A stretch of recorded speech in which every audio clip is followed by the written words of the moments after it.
दोस्तों नमस्कार। YouTube channel चर्चा का विषय में आप सभी का मैं विश्वपति स्वागत करता हूं। आज बात करूंगा पाकिस्तान परेशान, लेकिन किससे बताऊंगा आपको। उससे पहले मैं आपको बता दूं दोस्तों कि मॉस्को में शरण लिए हुए सीरिया के राष्ट्रपति बशर अल असद को जहर देकर उनकी हत्या करने का प्रयास किया गया। ब्रिटेन के अखबार द सन के मुताबिक किसी ने उनको कुछ खाने को दिया उनके अपार्टमेंट में, और उसके बाद उनकी तबीयत बिगड़ने लगी। उनको अचानक बहुत तेज खांसी उठी और उनका दम घुटने लगा। उनको लगा कि तबीयत बहुत ज़्यादा खराब है। तुरंत डॉक्टरों से अप्रोच किया गया। डॉक्टरों की एक टीम सीधे बशर अल असद के ही अपार्टमेंट में पहुंच गई और वहाँ उनका ट्रीटमेंट किया गया। फिलहाल उनकी हालत स्थिर है, लेकिन डॉक्टरों ने इस बात को स्वीकार किया है कि उनके खाने में जहर मिलाया गया है।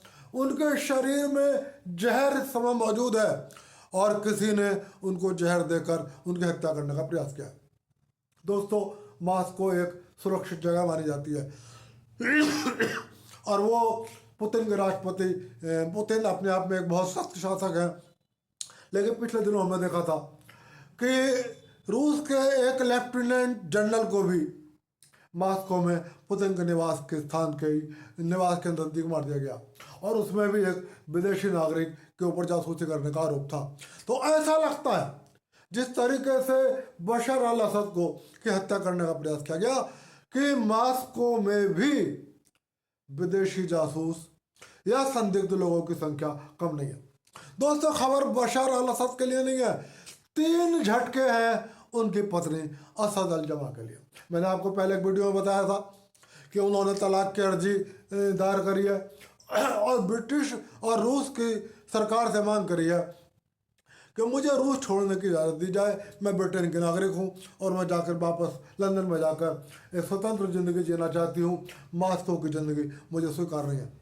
तो दोस्तों, उसमें पहली खबर यह है कि रूस के रक्षा मंत्रालय ने सुरक्षा कारणों से असद अल असमा को रूस छोड़ने की इजाज़त देने से इनकार कर दिया है। दूसरा झटका उनको लिए यह है कि ब्रिटेन ने भी साफ कर दिया है कि भले ही वो कभी ब्रिटेन की नागरिक थी, लेकिन अब वो ब्रिटेन में एक प्रतिबंधित व्यक्ति हैं, प्रतिबंधित महिला हैं, इसलिए असद अल असमा को ब्रिटेन में घुसने की इजाज़त नहीं दी जाएगी। और तीसरा एक और झटका यह है कि उनका स्वास्थ्य बहुत खराब चल रहा है और वो भी डॉक्टरों की देखरेख में है। और डॉक्टरों ने कहा है कि असद अल असमा के जीवित रहने के 50% संभावनाएं हैं। 50% संभावनाएं यह है कि वो बच नहीं पाएंगी। तो इस तरीके से सीरिया के राष्ट्रपति का पूरा परिवार खतरे में दिखाई दे रहा है। उनको जहर देकर मारने का प्रयास किया गया। उनके पत्नी को 3 झटके लगे और रूस ने कह दिया है सुरक्षा कारण है इसलिए हम नहीं छोड़ेंगे। ब्रिटेन ने मना कर दिया है कि अब ये प्रतिबंधित हैं, इनको हम नहीं आने देंगे। और तीसरी बात कि वो बहुत बीमारी से ग्रस्त हैं और डॉक्टर उनका इलाज कर रहे हैं और डॉक्टर कह रहे हैं 50% संभावना है कि वो जीवित उठ पाएंगे। दोस्तों, एक और बड़ी खबर दे रहा हूँ। मैंने आपको कुछ दिनों पहले वीडियो में बताया था कि सीरिया के अंदर ईरान ने एक निर्जन इलाके में, पहाड़ी इलाके में, पहाड़ियों को काटकर भूमिगत एक बहुत बड़ी फैक्ट्री बनाई थी। बहुत बड़ा कैंपस था जिसमें रॉकेट लॉन्चर, मिसाइल और रासायनिक हथियार बनाए जा रहे थे ईरान के लिए।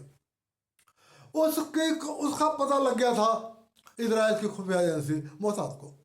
इजराइल ने एक बड़ा ऑपरेशन किया था और उस जंगली इलाके में, उस जंगल सुनसान इलाके में इजराइल के सैनिकों ने घुसकर उस पूरी फैक्ट्री को बर्बाद कर दिया था। लेकिन इजराइल ने अभी तक इस बात को माना नहीं था कि ये उसने करा।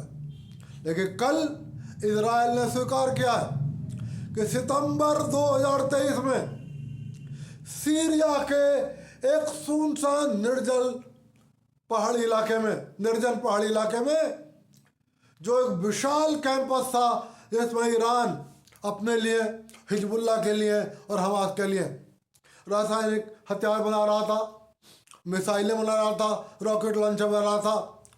हमारे 100 सैनिकों की टुकड़ी ने एक ज़मीनी आक्रमण किया, एक ज़मीनी हमला किया और वहाँ पर सुरक्षित पहुंचकर उस कैंपस में न केवल घुसे बल्कि पर्याप्त विस्फोटकों के माध्यम से उस फैक्ट्री को धुआं धुआं कर दिया।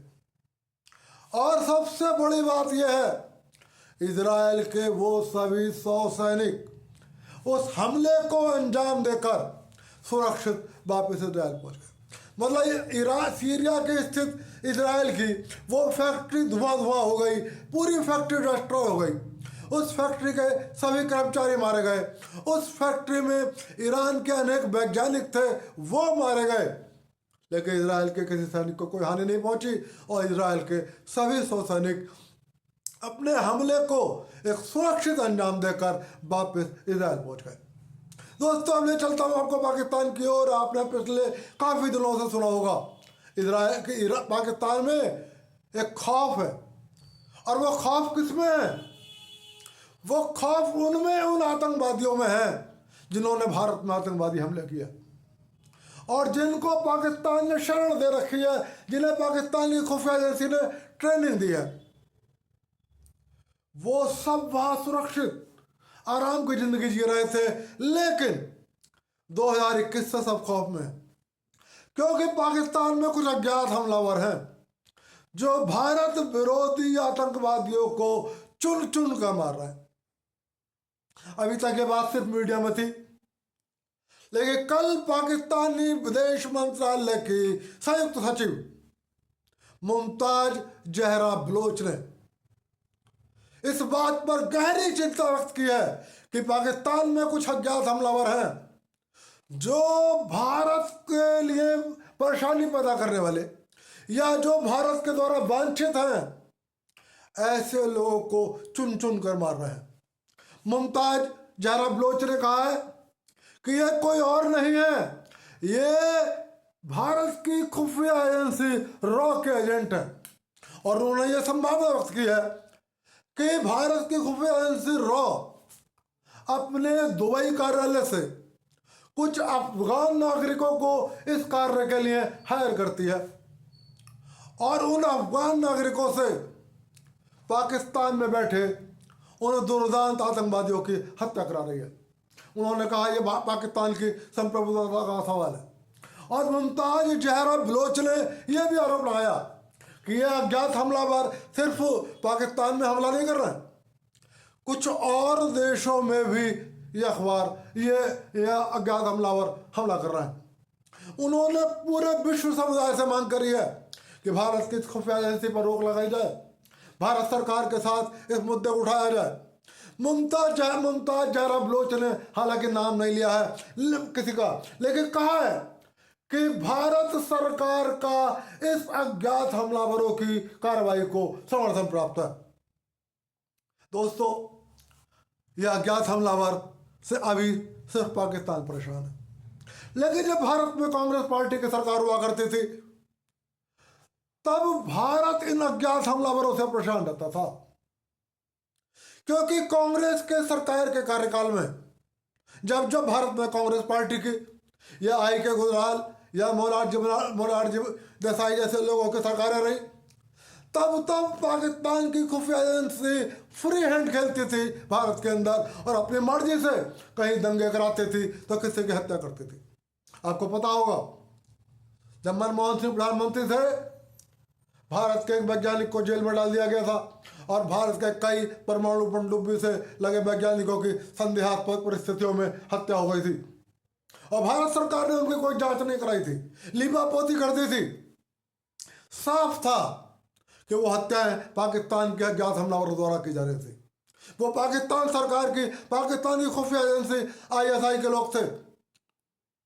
और सबको पता है भारत में लगभग हर राजनीतिक दल में बहुत सारे ऐसे लोग हैं जिनका पॉकेट मनी पाकिस्तान की खुफिया एजेंसी ISI से आता है, जो पाकिस्तानी खुफिया एजेंसी ISI के इशारे पे काम करते हैं। भारत में ऐसे नेताओं की कमी नहीं है और अनेक बार भारत सहित पाकिस्तान की मीडिया ने कहा है कि भारत की सरकारों में, खास तौर से गैर भाजपा सरकारों में, ऐसे लोग कैबिनेट मंत्री पद पर रहे हैं जो मंत्रिमंडल की बैठक होने से पहले पाकिस्तान की खुफिया एजेंसी को, खुद आईएसआई को ये सूचना दे दिया करते थे कि आज कैबिनेट की मीटिंग में क्या डिस्कस होने वाला है, और बाद में ये बतला दिया करते थे कि कैबिनेट में क्या फैसला हुआ और किस मंत्री ने क्या कहा।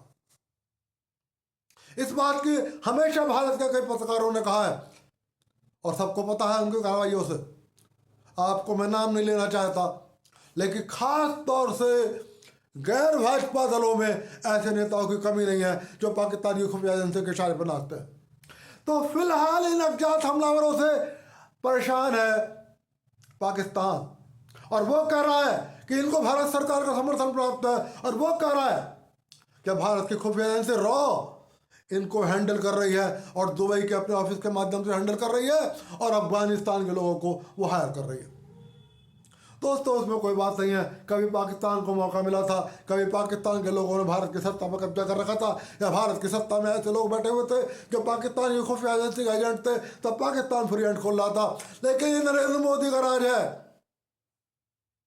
इस समय अमित शाह जैसा व्यक्ति भारत का गृह मंत्री है, और वो दुर्दांत आतंकवादी जिन्होंने भारत में हत्याओं का नंगा नाच खेला है, जिन्होंने बम्बई में आक्रमण किया, जिन्होंने भारत के तमाम शहरों में, लखनऊ हो, दिल्ली हो, सूरत हो, तमाम शहरों में, पटना हो, हत्याएं करी हैं और दंगे कराए हैं और आतंकवादी घटनाओं को अंजाम दिया है, आज वो अपने घर में रहकर सुरक्षित नहीं है। पाकिस्तान सरकार उनको सुरक्षा प्रदान नहीं कर पा रही है, और पाकिस्तान की विदेश सचिव कह रही है दुनिया से कि हमारे पाले हुए आतंकवादियों की जान को बख्शने के लिए अब भारत की सरकार पर दबाव डालो। और दोस्तों, सिर्फ भारत में आरोप या पाकिस्तान में आरोप नहीं लग रहे हैं। अमेरिका के अखबार वाशिंगटन पोस्ट ने भी ये आरोप लगाया है कि भारत की खुफिया एजेंसी रॉ दुनिया के कई देशों की संप्रभुता का उल्लंघन करते हुए अपनी कार्रवाई को अंजाम दे रही है। मैं बता दूं, अमेरिका इस बात से छूता नहीं है, अमेरिका दूध का धुला नहीं है। अमेरिकी खुफिया एजेंसी CIA ने न जाने कितने देशों की सरकारें पलटी है, न जाने कितने देशों के में हत्याएं कराई हैं। भारत के सबसे प्रमुख परमाणु वैज्ञानिक जिनका जहाज दुर्घटनाग्रस्त हो गया था, उस पर भी आशंका व्यक्त की जाती है कि वो अमेरिकी खुफिया एजेंसी CIA ने करी थी। तो फिलहाल वाशिंगटन पोस्ट भी कह रहा है कि भारत की खुफिया एजेंसी अब भारत के दुश्मनों को भारत के बाहर चुन चुन कर मार रही है, और वो उन देशों की संप्रभुता का उल्लंघन कर रही है जो अमेरिका खुद दुनिया के हर देश की संप्रभुता का उल्लंघन करता है, जो अमेरिका खुद दूसरे देशों को सरकार गिराता है। आज उस देश के पत्रकार परेशान है जो वाशिंगटन पोस्ट कभी अच्छा आतंकवादी, बुरा आतंकवादी, अच्छा आतंकवाद और बुरा आतंकवाद देखता था, और कभी ये कहता था कि अमेरिका में आतंकवादी हमला हुआ है तो वो बुरा है, लेकिन कश्मीर के अंदर आतंकवाद है तो उससे कोई मतलब नहीं है। आज वो वाशिंगटन पोस्ट परेशान है और वो कह रहा है भारत की खुफिया एजेंसी अपनी घटनाओं को अंजाम दे रही है। दोस्तों, एक और अखबार द गार्जियन भी लिखता है कि भारत की खुफिया एजेंसी विदेशों में जाकर अपनी घटनाओं को अंजाम दे रही है, और उसने यहां तक लिखा है कि इन कार्यों को भारत के प्रधानमंत्री नरेंद्र मोदी का समर्थन प्राप्त है। मुझे नहीं पता नरेंद्र मोदी का समर्थन प्राप्त है या नहीं है। मुझे यह भी नहीं पता कि ये अज्ञात हमलावर भारत के खुफिया एजेंसी रॉ के एजेंट है या नहीं है, और ना मुझे ये पता है कि रॉ इनका रवैये को अंजाम दे रही है या नहीं दे रही है। लेकिन एक बात मैं भारत के 140 करोड़ जनता की ओर से कह रहा हूं, उन अज्ञात हमलावरों को बहुत बहुत बधाई जो पाकिस्तान के शहरों में बैठकर उन लोगों को अपना निशाना बना रहे हैं जिन्होंने अब तक भारत में लोगों को अपना निशाना बनाया है। सुन ले द वाशिंगटन पोस्ट का संपादक और द वाशिंगटन पोस्ट के अखबार, सुन ले द गार्जियन का संपादक और द गार्जियन के पत्रकार, और सुन ले पाकिस्तान की सरकार, पाकिस्तान के विदेश सचिव मुमताज जहरा बलोच। जैसा बोगे वैसा ही काटोगे। तुम्हारे अज्ञात हमलावरों ने भारत में निर्दोष लोगों को मारा, लेकिन भारत की खुफिया एजेंसी किसी निर्दोष को नहीं मार रही है। यदि मार भी रही है तो वो आतंकवादियों को मार रही है। दोस्तों, आज की बात यही खत्म कर रहा हूँ और आपसे अनुरोध कर रहा हूँ, वीडियो पसंद आए तो लाइक कर देना, चैनल को सब्सक्राइब कर देना। फिर मिलूंगा और किसी विषय पर बात करूंगा। तब तक के लिए आप सभी को विश्वपति का नमस्कार।